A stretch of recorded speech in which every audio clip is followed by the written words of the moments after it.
Well, I guess we just have to, continue from where we left off. So welcome, gentlemen. We want to go straight to discussing this interesting agenda today. This university education thing, given COVID-19 and the scenario, it's been 2 months, 2.5 now, I think, going to this. We are like March, April, yeah. So we're talking about 2.5 months, going to the 3rd month. I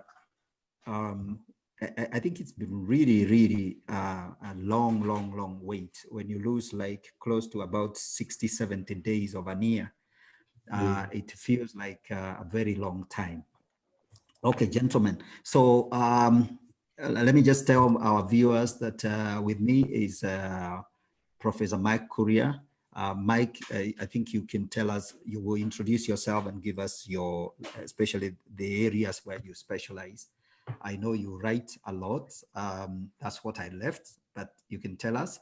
We definitely so much enjoy your literary work whenever you sit, even if it's in a cafe in Beijing, or is it some Chinese city, that penning down something, we feel like we are there with you.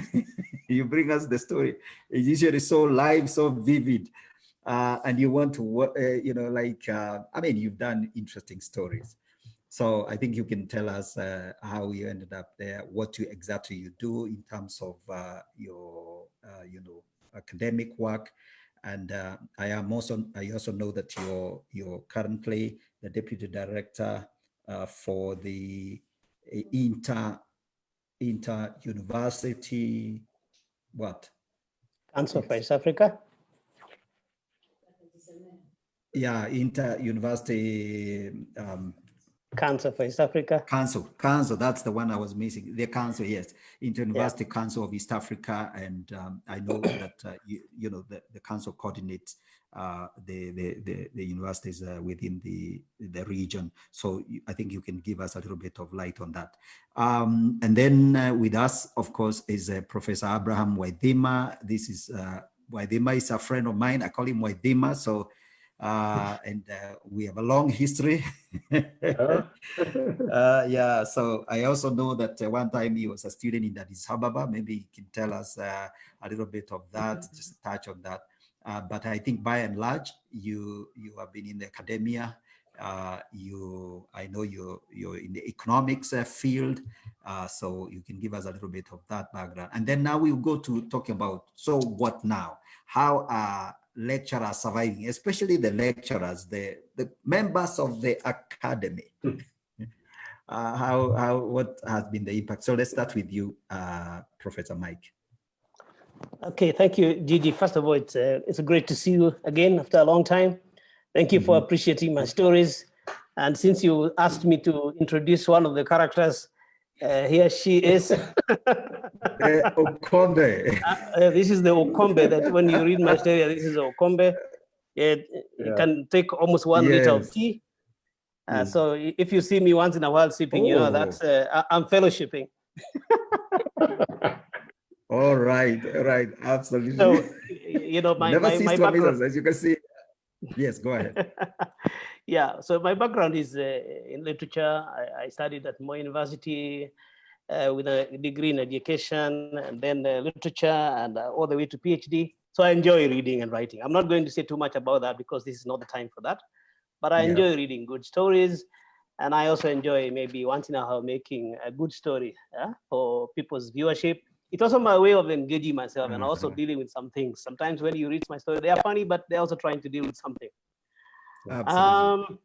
Currently, I am in Uganda. Even right now, when I'm speaking to you, I'm in Kampala.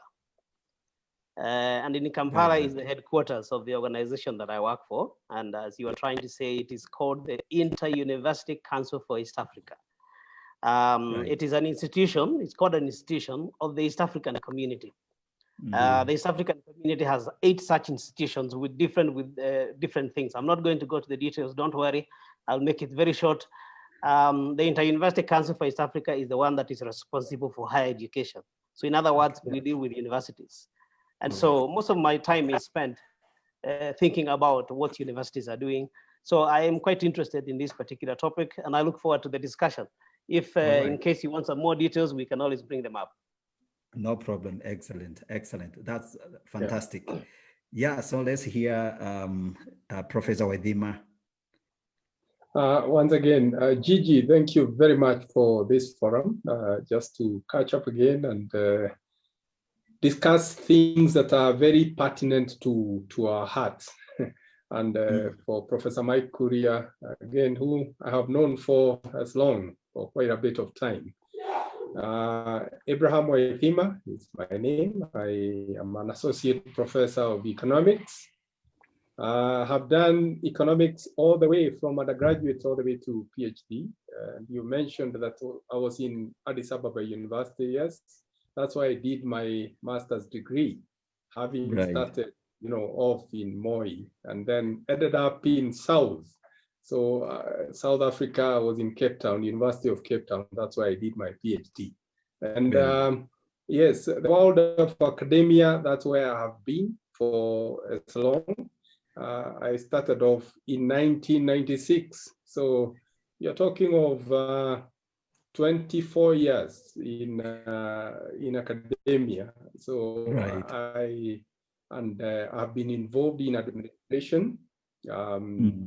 So I have served in Daystar for many, many years, right from heading a department to being a director, all the way representing, being a member of the council of the university.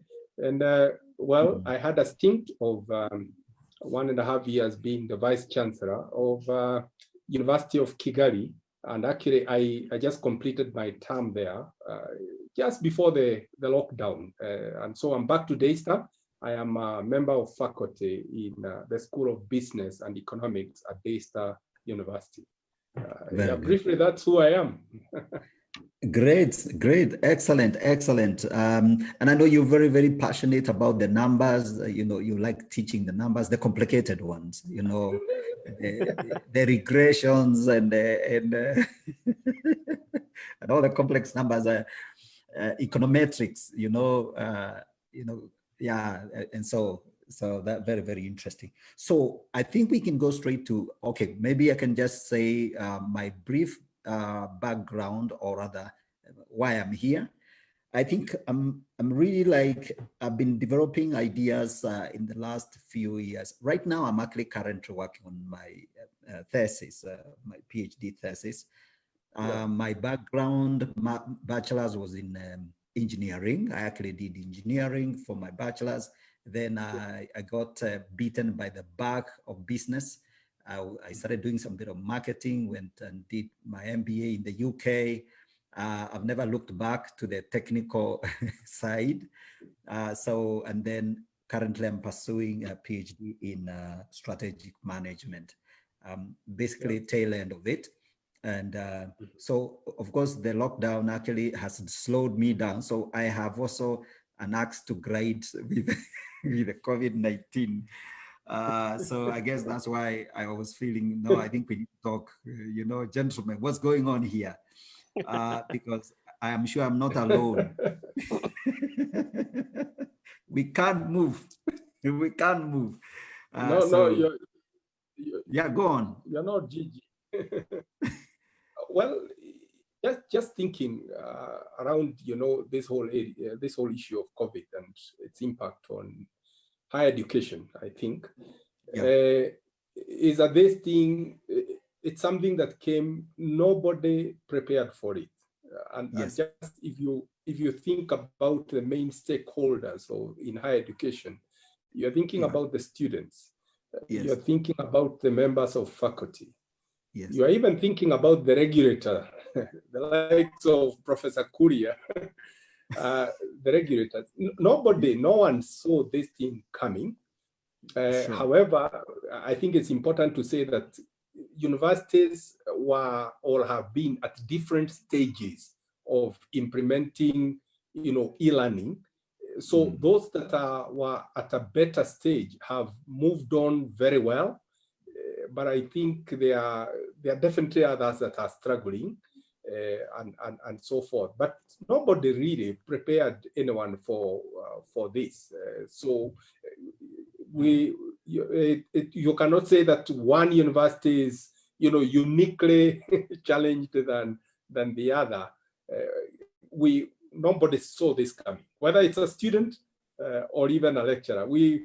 Some of us are having to learn. You're learning from each other, both from the student. I think that's the best thing out of it. You learn from each other. Mm. Yeah, I would say, I would say, Gigi, that it's true. Nobody saw this coming. But I think what COVID has done is to demonstrate how we should live as universities. I mean, the fact of the matter is that change is going to be the most constant factor maybe in our lives from now onwards. And that has been happening. But I think what COVID did was just magnify that. So it made it just, be conscious of the fact that things are going to change and you must be changing. And unfortunately, as Abraham was saying, universities are some of the most conservative institutions. What you're just saying is amazing. Yeah, go on. Yeah, so we're not used to the idea of changing all the time. We are not used to the idea of shifting things around. We're not used to the idea of saying, I am no longer the center of attention, somebody else is. And I think these are some of the things that we as members of the academic community have to confront and accept. The fact of the matter is, as much as we think we are very much in control of our subject areas of specialization, there are also other changes around us, and we must be conscious of those particular changes. I think that's what COVID has done. And as Abraham was saying, some of the universities had already begun dealing with the changes taking place in the society. And one of the ways in which they had started dealing with those changes was to start e-learning, face-to-face, blended learning, and those kind of things. So when Corona came, they were a little bit more prepared. And for that reason, some of them were able to just shift and continue with their studies. But of course, I think we can discuss how effectively has that happened in different universities. Sure. I think it's clearly what I've observed is that I think which interestingly is that some universities have really not even restarted. I mean, when you think that some universities really have already done, but by the way, I think a few weeks ago, some university I'm familiar with, they did their exams. They actually did them online. Somehow they were able to get the questions to the students, and the students had been given some kind of like 2 hours. And then they were, you do even on your phone, answer the questions, type in the answers. And if you do it on paper, then take an image, send to the portal they had been given direction, and somehow they carried out that exercise. And wow. So I think what I've seen is a lot of universities have had to really innovate and get everybody on board. So what has been your experience, Professor Waithima?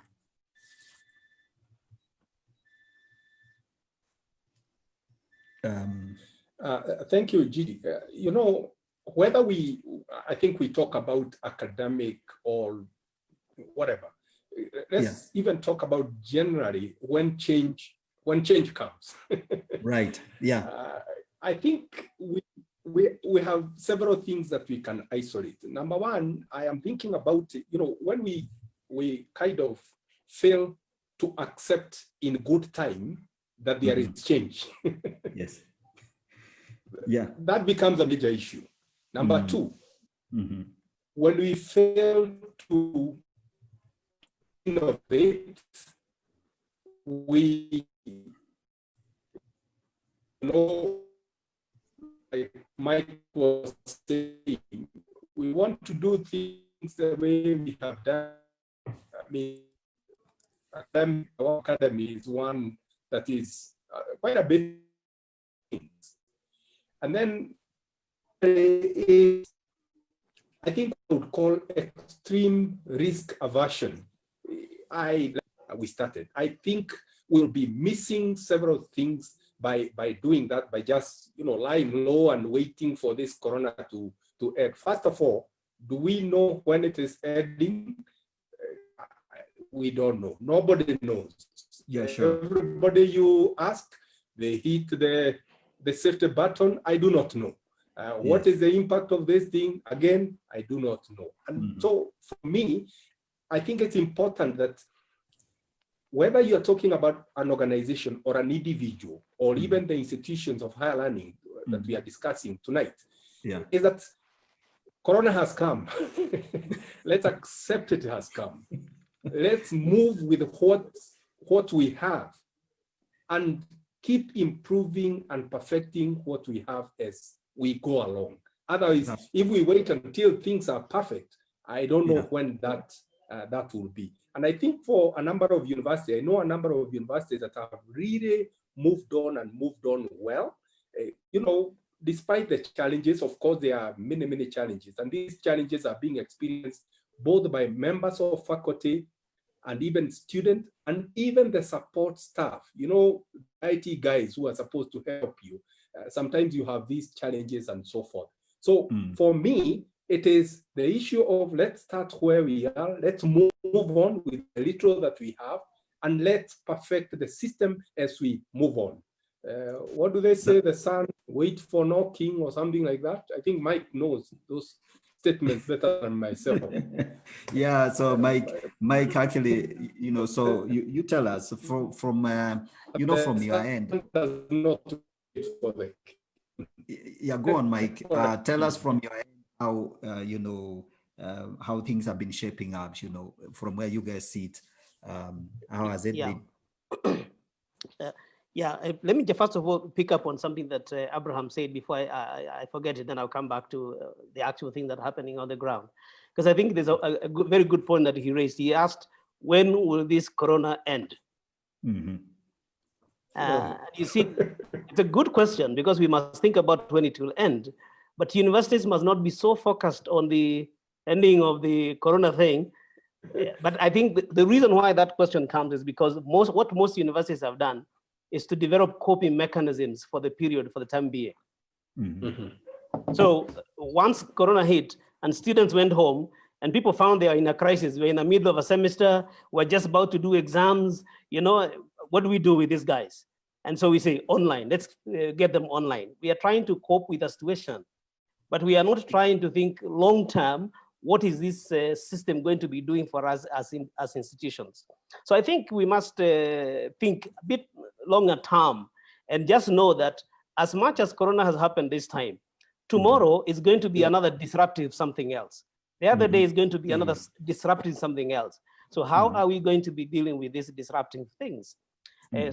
Some of us have gone online, but you know, I was having a very interesting discussion with my son because he was frustrated with this online thing, and I asked him why, and he told me, you see, these guys are doing exactly the same things they are doing in class, except that they are doing it online. You know, and I think that's happening in many places because we are trying to cope with the situation. We are trying to deal with the here and now.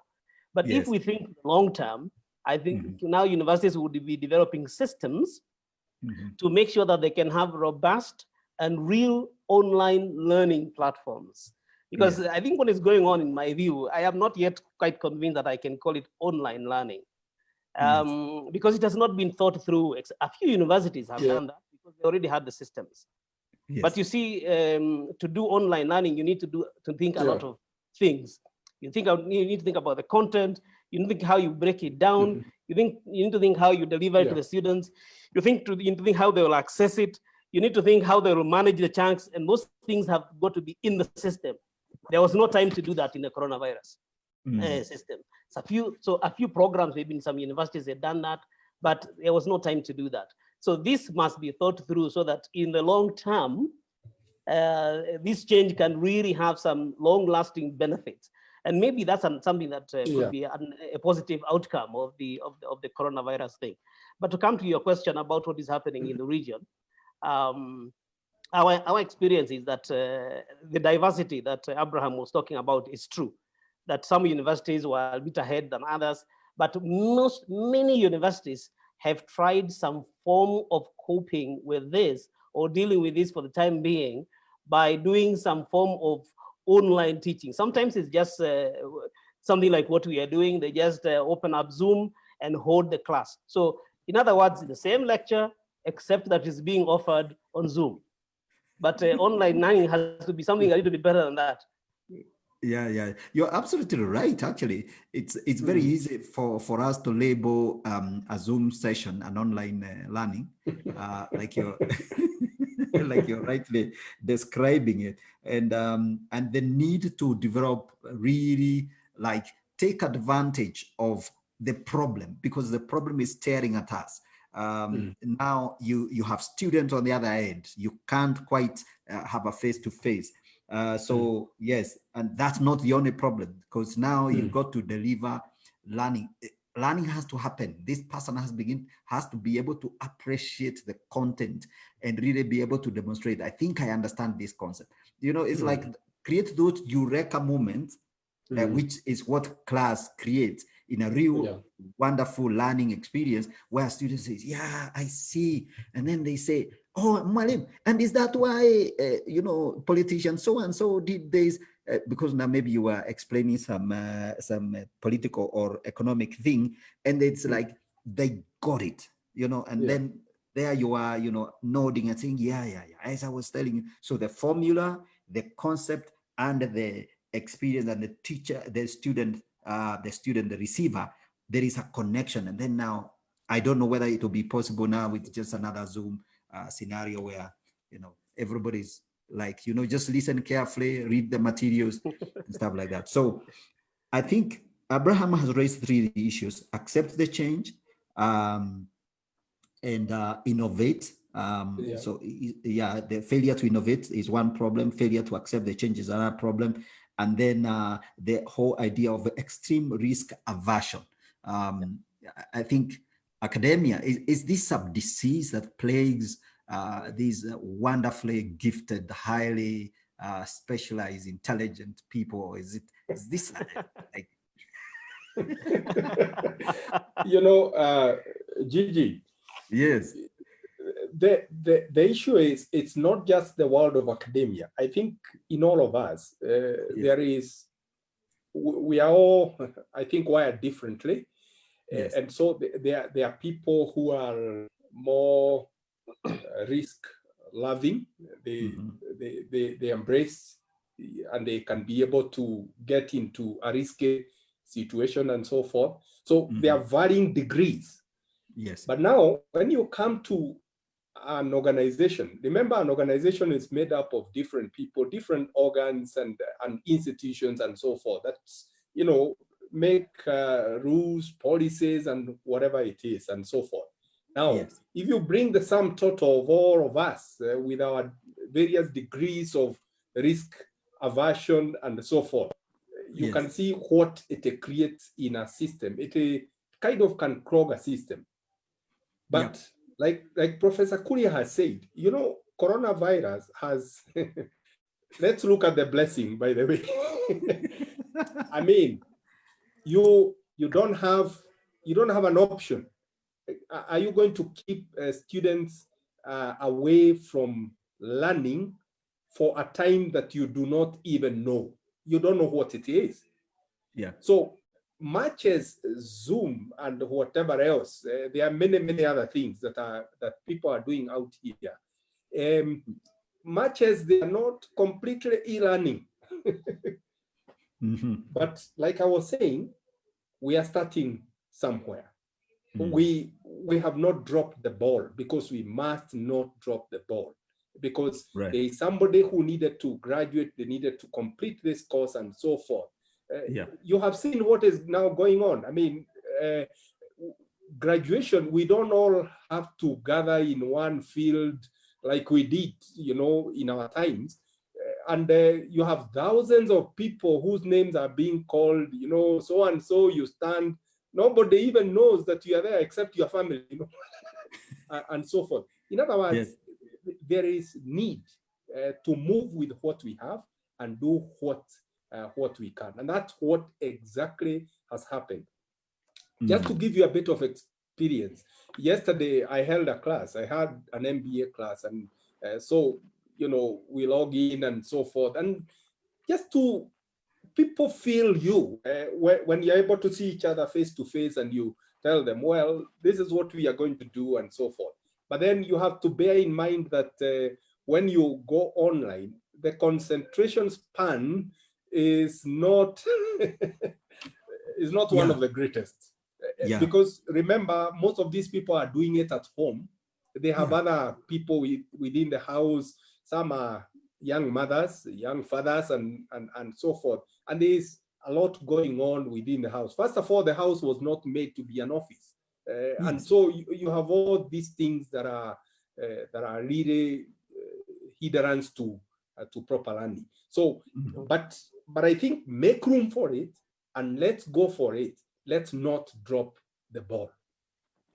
Absolutely, absolutely. I think that's really absolutely very, very interesting. So, so I think we clearly there's the positives out of this whole scenario is the idea that everyone must step forward and do as much experimentation as they can. Use Zoom, try WhatsApp, send notes, and all that, and keep the the learning going on in whatever small way. Very good. So if you let me, Gigi, just one thing before you leave that, because I like that idea of the blessing of this. Let's think about the blessing of this COVID. Yes. I think it is important. One of the things that was happening before is that you see people were making that distinction about those people who have gotten their degrees in face-to-face environments and those who have gotten their degrees online. And there was a tendency for many people in the academia to kind of not trust these guys who are getting their degrees that have been received done online. Yes. I think that's hopefully that's going to transform our mind to start thinking, wait a minute, it's actually possible to learn online and get a proper degree. That's number one. But number two, it's with reference to an issue that you raised about why are we sometimes not willing to change. Yes. Now, I understand sometimes that people who are professors, if you see Professor Waithima there, for him to get to that position of professor, it has taken many years of study, many years of accumulation of knowledge and research, and he has stabilized in that particular place where he's saying, now I know. And then suddenly you appear and you say, no, you don't know. This firm ground that you are studying on needs to be shifted a little bit. I am thinking that one of the things that Corona has done is maybe to shift our grounds a little bit, so that as professors we realize we may be experts in our own field, but we need other people who have got technical expertise in other areas in order for us to deliver. You know, I have followed some various forums where teachers are talking about this whole shift towards e-learning. And many of them are saying, I don't know what to do. What am I supposed to do here so that students can do this?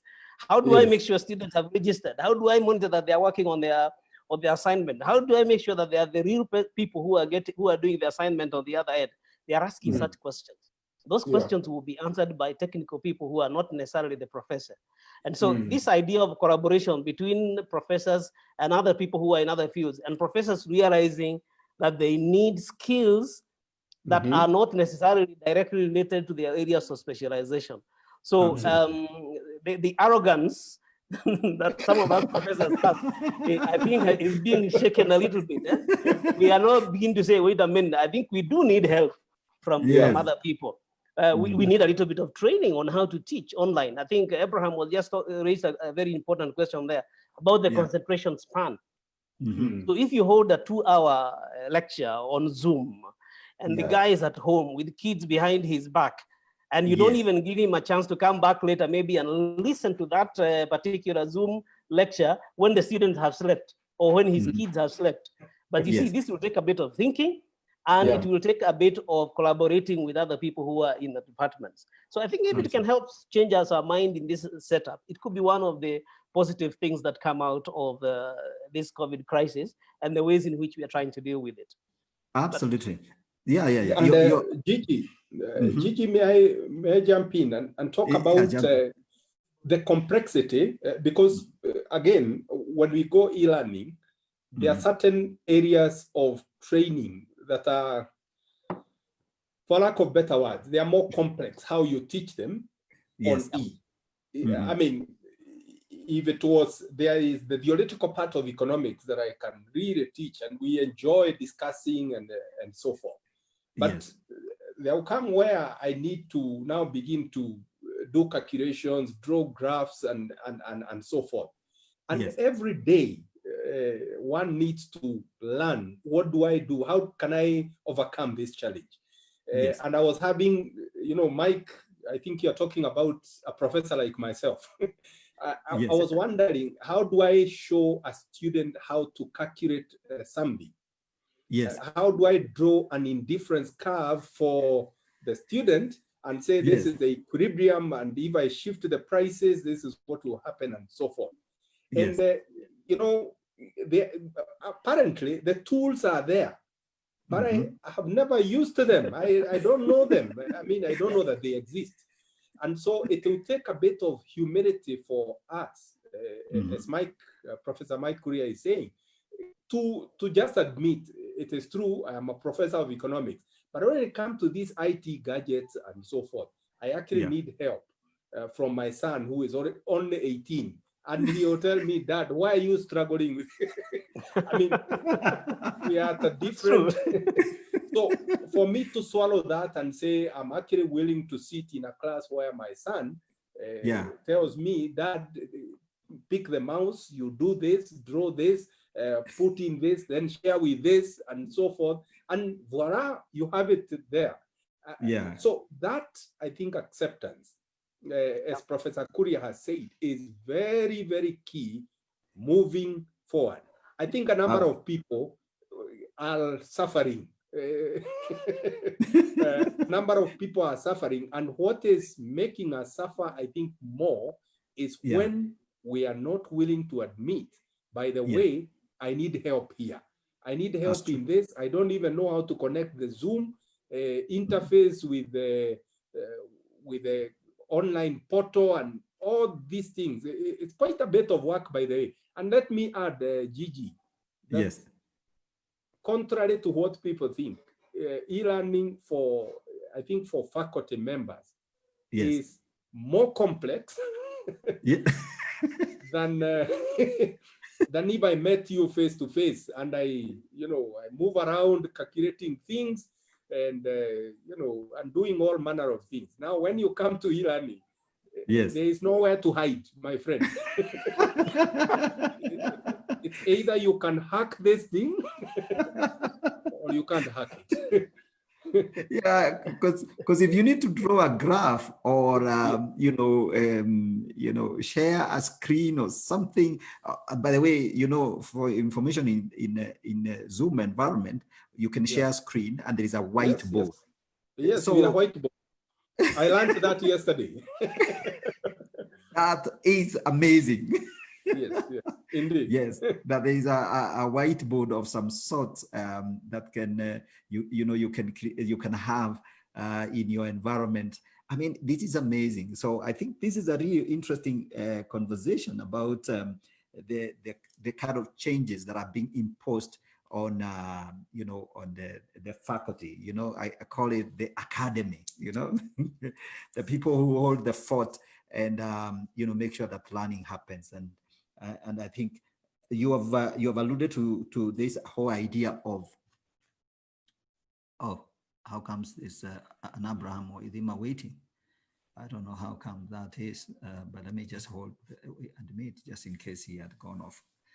Right. So so Professor Mike, you have so is there any major looking forward? I think let's look at the way forward, ahead. What sort of advice would be giving? I think these are all devices of Abraham Waithima trying to come in. We don't need them, so knock them off. Sorry for that. That's okay. So I'm saying I'm thinking that we wait a minute. Let's see. Okay. 1 sec. Okay, fine. Sorry, I had knocked the screen off. Right. So we're saying going forward, because we want to now bring this to close. I think we have really brought out the issues. Yeah, we brought up the underlying challenges that are really plaguing the faculty and the teaching environment. So moving forward, what do you think that needs to be done? How should now university begin to shift? Well, I think one of the things Abraham Waithima has said, there is a very big unanswered question. When is coronavirus ending? I have listened to people. Today I was, doing some shopping. I walked into somebody's shop and we were listening. In the evening, there's always this new channel that comes in to feed us, to tell us what's going on. And the numbers, as you know, in our country are going up. So there is some sense of, loss of hope, because, if this famous curve that we've been told about over and over, doesn't seem to behave. Sorry, I think we seem to have lost Abraham, but I think he will come back. So Mike, you're listening to what I'm saying. When we have this scenario where we aren't seeing the curve going anywhere right now, is actually like it's now shooting up. What do you think? What's the future of academy? Yeah, I think, Gigi, the first thing, I alluded to that question when Abraham raised it. I think one of the things we need to do is forget planning with the end of Corona in mind. Because it is not about Corona, it's about change. And change will be continuous from now on. Probably you will never go back. Not actually, probably. I don't believe that we are ever going to go back to pre-Corona ways of doing things.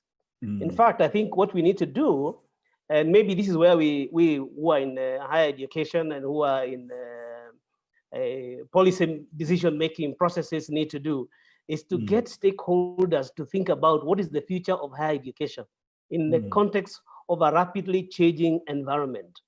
I'm reading a very interesting book by a gentleman from the UK. He used to be in Tony Blair's government, and I think he was the cabinet secretary for education those times. And he's actually saying, changing universities in changing times. That's the title of the book. Oh, okay. And his argument is that universities must, first of all, acknowledge and understand change. Yes. Then they must also be able to train people to handle that change.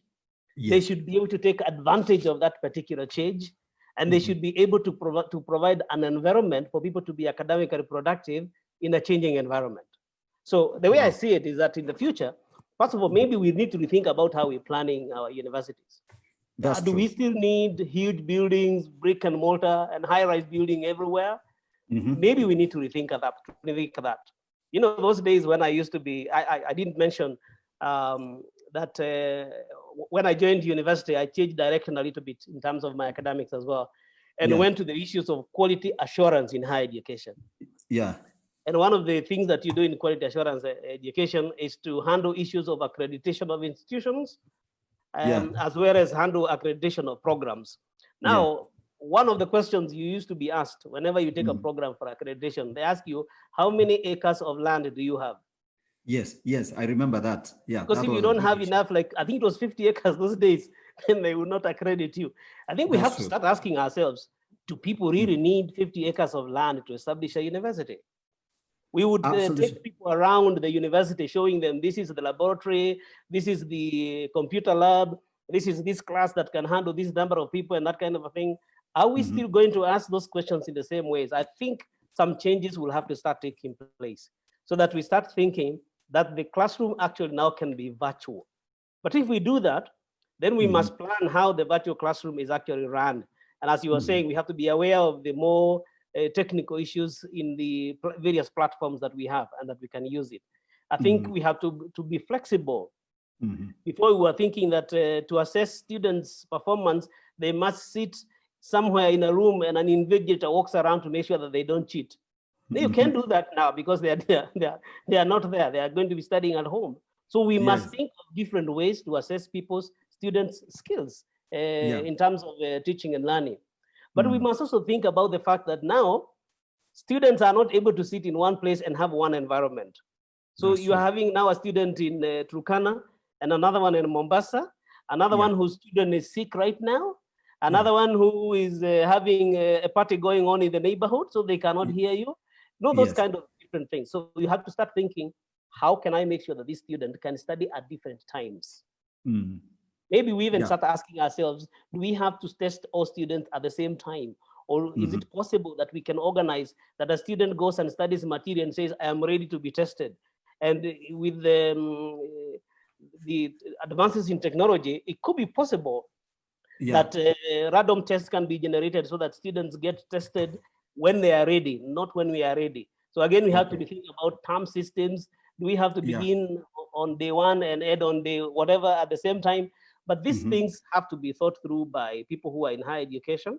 I think every university has to do that individually, but also maybe countries have to do that collectively so that there is a harmonized system. And maybe even as a region in the whole of East Africa, we also have to think about this regionally, because we have students. I can tell you, for example, when this corona hit, we had 60 students sponsored through our organization by the German Development Bank.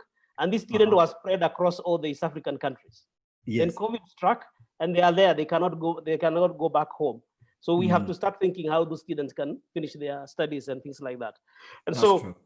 This, to me, looks like it's something that we have to rethink, all of us, and we have to think long-term, not just this COVID period. Yes, it is true, we must handle this COVID period because it's a moment and has interfered with the way we do things, but we have to think beyond it so that even when it ends, there are some things that will just continue. Maybe we'll now start having students who are studying online entirely and they don't have to come back. Remember, there are some students, Gigi, who will have gone out, and because of financial difficulties that are going to come as a result of corona, they may not be able to come back and stay in the university. Maybe they'll have found a part-time job, they want to continue studying, working, and they'll come back to the university and study. Those kinds of difficulties have to be thought through. And so when you talk here, there are very many things going off through my mind about what needs to be done in higher education. But I think that kind of thinking must take place. That's true. That's true. That's really true. In fact, I think one of the things I was thinking, as we were preparing for this, I think I was asking myself, brick and mortar university, is that the future? That doesn't seem to be the future at all. So I think it's really interesting that I think the shift is going to demand that we have let me admit Professor Waithima again on these two devices. Tell him to switch one of the devices so that he's not taking too much bandwidth. I think so. So admit him only in one. Okay, I think when he gets here, we'll ask him to choose which one to switch the other one off. To maintain. Yeah. Let's see if he is able to get in. He's trying to join. Both of but them Gigi, this is demonstrating exactly what e-learning is about. That's the thing. So a real class. What I was just saying, you have to be able to allow the student to be able to come and retrieve that information and study on their own. We can't have one lecture that is scheduled from 9 to 10 because such things will happen. Power goes off. Yeah, power goes off, and I think we are like now we're moving. We're moving to a scenario whereby if this was a class, this was a proper class discussion, that it is recorded. A student can now, have access to it at whatever time. In this particular session, very clearly labeled session 7, the discussion was measures against COVID-19, and they look at it. So they listen through, they answer the specific questions. If there is an assignment, if there's a short, say like write up they need to do, and then at their own pace, given, at each student like on their own pipe, and then they're able to make a submission, and then the lecturer can now take that up, make the assessment, and say, yes, you're satisfied the requirement here. Okay, so so the changes are here with us. The changes are here with us. I think there's no question about it. We will see universities having to shift. I think this has come at a time. Let me just admit all these devices. Yeah. So you know what Gigi, you're saying is that change is inevitable. There's nothing we can do about it. Yes. We have to accept to be retooled constantly, as Abraham was saying. As people who are in the academic environment, we must also accept that we are going to continue learning and we'll be changing. You know, Zoom platform is great.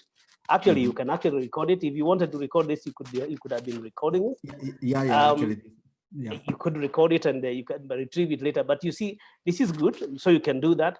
But also even thinking about even having shorter, you know, videos put online somewhere where someone can come and listen slowly. Because many people are not able to hold attention for 1 hour listening.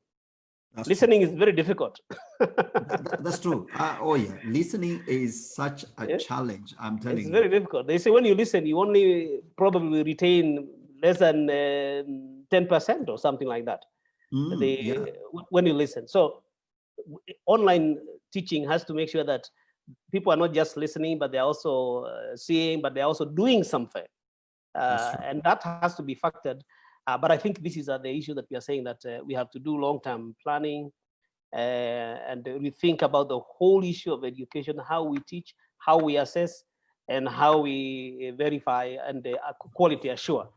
All those things have to be thought about quite intensely, I think. Yeah. That's true. That's true. Okay, so looks like Abraham has been unable to come back.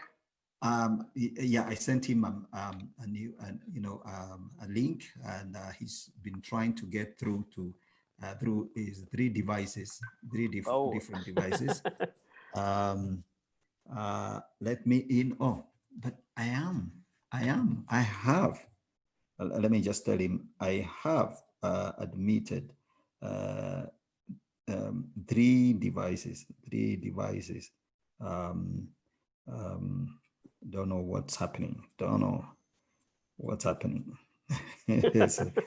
So this is really like this is excellent. It's a demonstration of why we must think about this can happen in a classroom environment. Yeah. And so that's why maybe the face-to-face online should be made very short for our students, and then the rest of the material is prepared and put in a place where they can retrieve at their own time. That's true. Because that means someone can wait for everybody to go to sleep, and then they come sit here and they retrieve this information, listen to the conversation and digest it, think about it, and even maybe do some exercises. So it's a good demonstration about how the instant reaction for all of us to go onto Zoom and other places to make sure that continuity is achieved. And I think that was a good thing. I would not fault any university that has done that, because continuity had to be ensured. Otherwise, the students would now be, some students would now be very frustrated. 3 months, and they can see that their education is not going through. And some of them, are on scholarships, and scholarships can't wait. So if they were not continuing to study, it means that they have got 3 months. They don't know where they'll get money to enable them to study. And so I applaud all the universities that have tried one way of technology or another to make sure that there is continuity. But I would say you must not make sure that becomes the norm. The norm must be something thought a little bit more intensely and more people involved, and so that teaching and learning can take place in a way that allows the students. Actually, e-learning, in my view, should be a system that allows the student to be more in charge of their learning. And so the student becomes the center and not the teacher. You probably make the teacher involved during the actual learning process 20% and 80% to the student. And to do that, it means preparation is key. The preparation of material must take place way before the class begins. The platform must be prepared way before the class begins. The assessment must be thought way before the class begins. And all these things must be put in an environment where the student can study. If we do that, then it can be true e-learning, and it will make sure that even if you need maybe 10, 15 minutes of face-to-face, it could be sustainable. That's true. That's true. Yeah. That's true. Anyway. Oh, okay. Wow. Wow. So I think it's really just one of those amazing, amazing, scenarios. The corona scenario, this thing has really come at a time when, nobody was expecting the challenges like we are having here, readmitting one of our students. So I think this is a real testimony to what can happen. And going forward, as you're saying, universities have to rethink that the future. This has to be like, we have to accept that the future is such that it has to be blended, really blended, and transiting towards handing over control more to the learner than the deliverer of learning. Of course, that has huge implication in terms of transitioning. I think you could, I'm sure you admit that, especially from the technical people, professional, a professor like yourself, when you now know you're faced with this big mountain of change, and that now you're going to be like, maybe put all your materials online, and then maybe you aren't going to be as, there is that space. Yeah, absolutely true. Yeah, there is that face-to-face scenario that there is that space that the professor enjoys. The class experience, students, Mwalim, can you help us here? That sort of thing. So, and then you shift to, you are invisible. You're the expert, but you're not like on, visible. Absolutely. Yeah. So I think that's a big transition for many people, isn't it? It's a big transition, but I think it is also a good transition, because I think one of the difficulties that we've had before is that we have made our learners so passive. Yeah. That I don't know. Some people, I've talked to some employers who say they get students, and the students are so dependent on a higher authority. Those power relations, they are so dependent that they are not willing to innovate. They are not willing to do something outside what you tell them. Whenever they finish something, they come and ask you, what do I do next? Then you give them a task, they go and finish it, they come and ask, what do I do next? And you think, wait a minute, are you thinking? But if you do it, if e-learning becomes good stuff, and then you hand over more power to the students, they become more in control of their learning. They are able to source information and to look for knowledge, because knowledge is out there. I mean, we have gone beyond that part where the lecturer went and read some things in a book, made some notes, and came and delivered them to the students. That information is readily available online. The students can be able to access it. So we have to think about more of availing that information in a place where the student can get it for themselves. But when you meet them as a lecturer, you facilitate for them to interact with that knowledge and do something with it. Then they become active people. I think that could also be one of the benefits of the shift here, so that students become more in control of their environment, and they become a little bit more innovative, more creative, and they are thinking outside the things that are immediately available before them. So I think you're spot on. These changes have to take place. Yeah, absolutely. Absolutely. And I can confess that I have learned a lot myself. I think theology, for example, I mean, I wear another hat as a pastor. I have learned a lot from, on theology. And in fact, there's one particular, he's actually a professor. He's a professor in law, but he's a theologian. Very, very good with history, Bible history, and analysis, and he's written a very powerful material. So what I discovered, because I found that this guy had put in very systematic sessions, very short, actually 40 minutes each. So what I did is I went through session by session, because there's one particular area where he's done 40, 50 something classes, one after the other, and they are labeled class 1, 2, 3. So even though I haven't done an exam, but clearly I have learned a lot from this online material. And because I am owning my own learning, so it really it's different. It's really different. And So I think there is transition both for the people who deliver the learning and also the learners. The learners have to now transition and begin to appreciate they have to own the learning process itself and their own engagement with materials. Absolutely.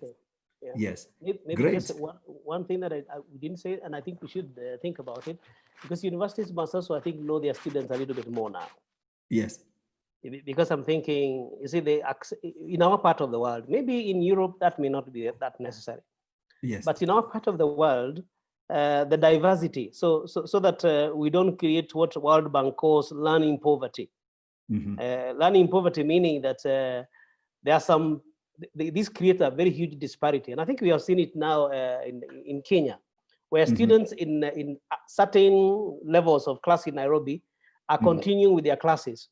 But if you go to Turkana or some Masai Lad or other places where there is no electricity, or if there is electricity, it is in a neighbor's place at a shopping center somewhere where someone would go and charge and then come and access education. So we have to ask ourselves, our students, are they able to access the materials that we are putting online? So maybe we need to know a little bit of our students more and think about how do we enable them to be able to continue learning in the same way as others. What are the differences? So we may need to do that so that we can know, are they accessible to this material? And if they're accessible also, we also know in what format should we put that material online? Because as you know, not all softwares open all documents, and some documents open faster than others. So, you know, those kind of things. And those things have to be thought by the experts. That, I think, is where, again, we are saying there has to be some collaboration between the professor who has the content and maybe someone else who understands the technology.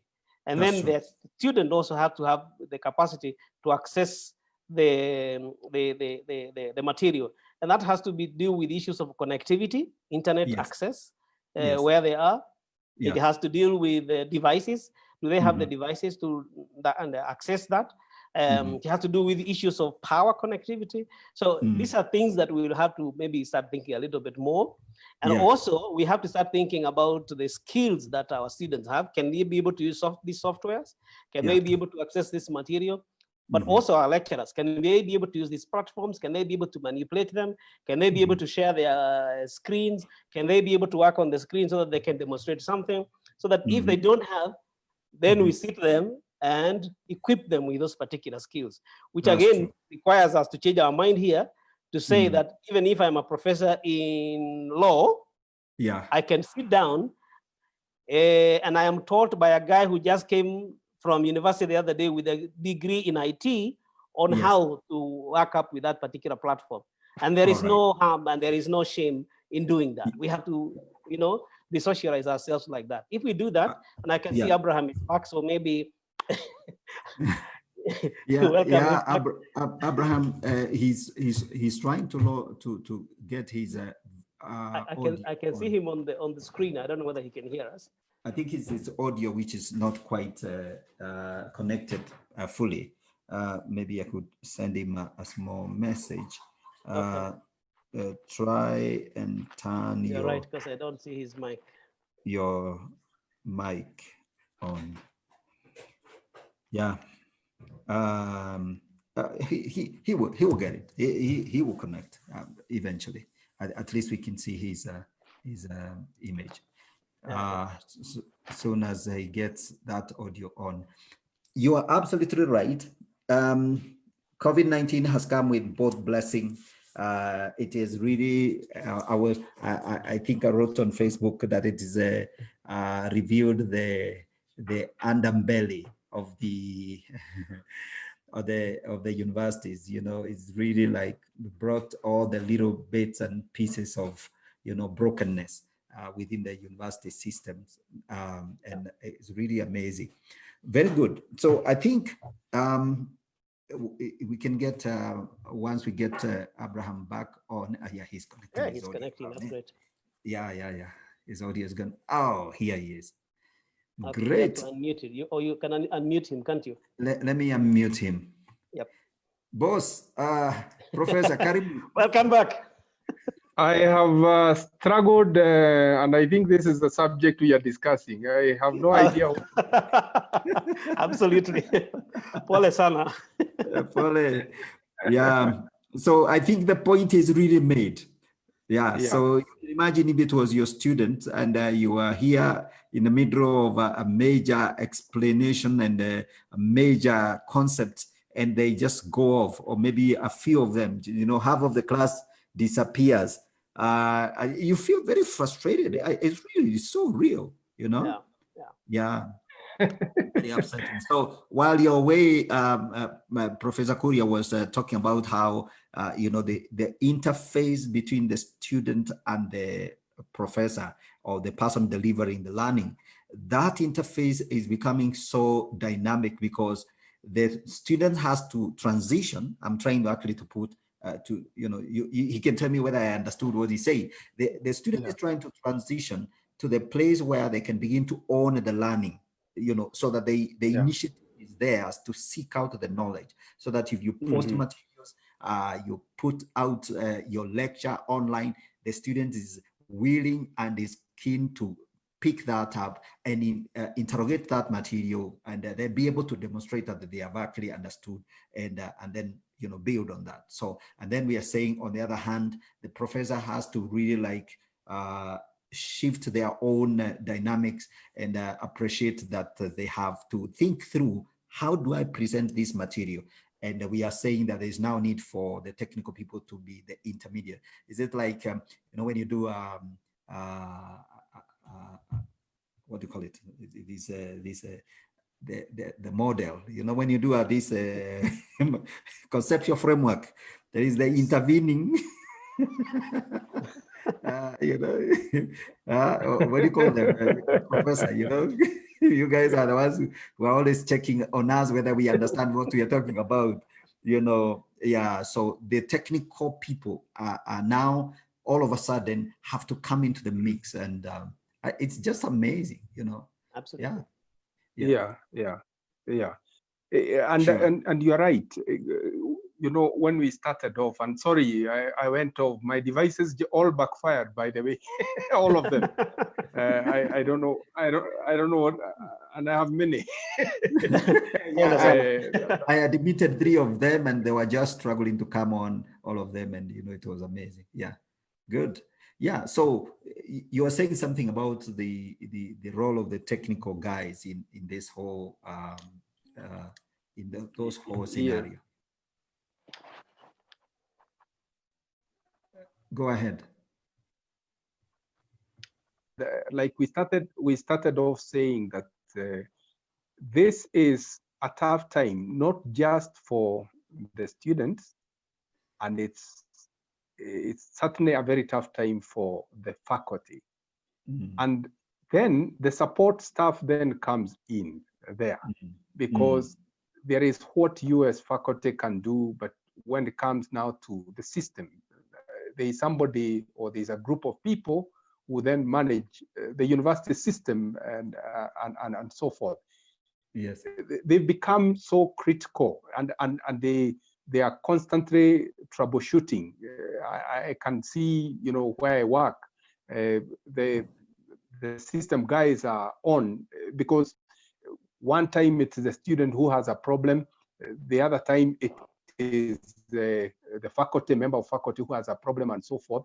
And they're having to also up their game to be able to troubleshoot and be able to pinpoint what the problem is immediately, so that the class can actually go on. Sometimes the student cannot find their names enrolled in a particular class and so forth. So it's quite a learning curve for all of us. Let me also say this, Gigi. I think initially there is need for investment, and I will talk about investment in 2 ways. One, it is the hardware and the software investment that universities need to do, and massively so. But then on the other hand, it is investment, from the student side, because here you are being called upon to have a device that can do certain functions that you did not require probably in the past and so forth. You are required to have internet, to be connected to internet connectivity all through. And what universities have done, I don't know whether you have covered that area, is that universities have then partnered with mobile telephony and so forth for data provision. I think I was reading about University of Nairobi, sorry to mention what they are doing with I think telecom and others and so forth, and it's yielding fruits. And that is what universities are doing. They are partnering. Can we get these bundles, at discounted rate? And that is the only way that then people can go. The member of faculty did not have to have serious internet connectivity in their homes. But now that you are locked down in your home, I mean, if you don't have strong internet connectivity, you're not going to do any class at all. So I think there is all this. So initially, there seems like you're doing a lot of investment, and it's not just the internet and the hardware that you need. It's also the training, my friend. The learning curve is very steep. One day you're learning this, and the other day you're having to learn this other thing and so forth. So yes, the investment is quite massive initially, but it will pay off as we move on.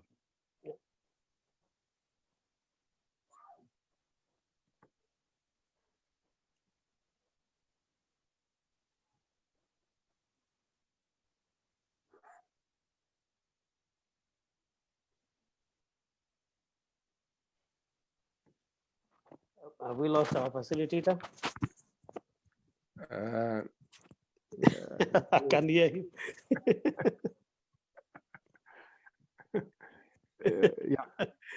Maybe Mike, you can go on in terms of that issue of investment. You have just hammered a point that I had raised while you are away. So that's good, because that shows we are in agreement.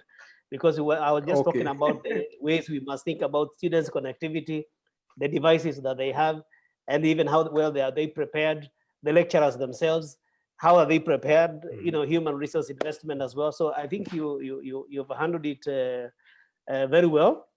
That must be dealt with, and not just for now. Now we have to think about even in the future.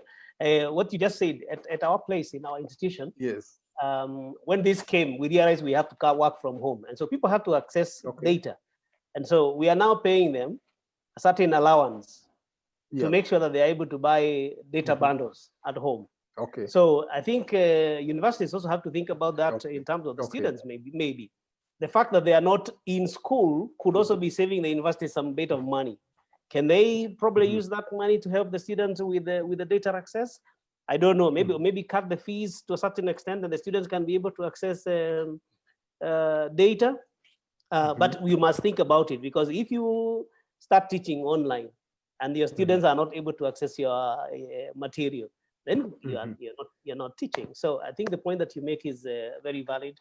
That has to be done. Yeah, and I think most universities have taken that into consideration. I think they are at various degrees of having to support the students to be able to access the e-learning material. That I think is happening in a number of universities that I know. They are making a lot of arrangements. Yeah, that's true. I don't know whether you covered the whole area of we who are not very young members of faculty and are having to now shift away from what we have always known and so forth. And I don't think we have any option, like we started off saying. If we have to remain relevant, I think this is a way moving forward. We simply have to dive in and get to know how do we go about this thing. I don't think we have a choice at all. No, we don't have any option, and it is not just for now. So it's not changing so that you can fit this particular time. It is bearing in mind that change is going to be the one constant factor for your entire career as an academic. So I think it needs a huge reorientation for so many of us who think, and I think maybe many of us Kenyans will understand this, that I saw a clip sent to me the other day of a little child who was being told by the mother that I think it is good that this corona thing ends so that you can go back to school. And the kid replied and said, hey, wait a minute, as we finish school, what we are looking now is for jobs. So there is this thinking. there is this thinking in some areas that learning stops. So I think that has to be stopped. Every one of us have to be conscious of the fact that there is such a thing as lifelong learning. And that is necessitated by the fact that we are living in a very rapidly changing world. And that is going to affect both us as faculty and as teachers, even as administrators, even as regulators. I think you were there when we were talking about even as regulators, we have to think about how we regulate higher education. We cannot ask in the same old questions now. In some cases, it may not be necessary for me to walk around the library looking at the journals, physical journals shelved somewhere. I may have to look at e-resources, for example. And so we have to, these things have to change. So the point is that change is the constant factor. We must embrace it, every one of us.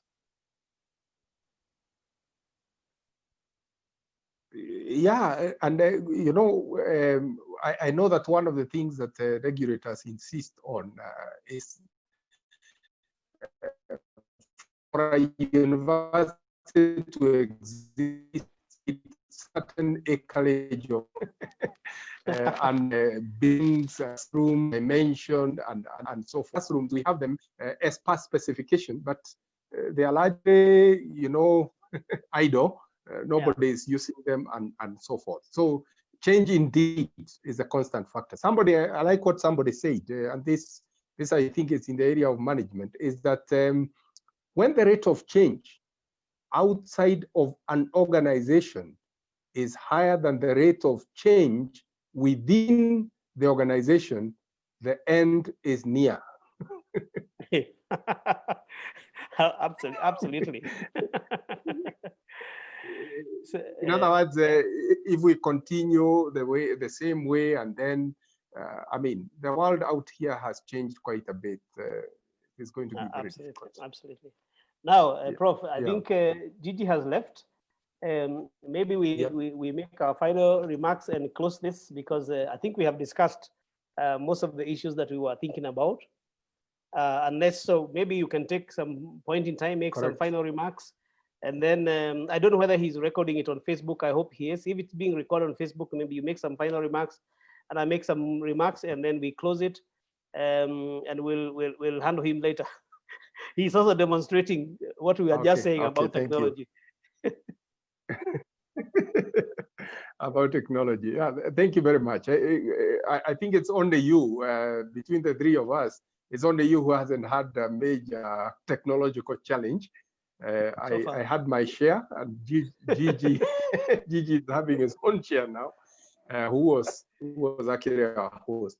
I want to thank you, Professor Mike Kuria and Gigi, who you know, hosted this discussion. And I think moving forward, there is need for these discussions. I'm not alone in this thing.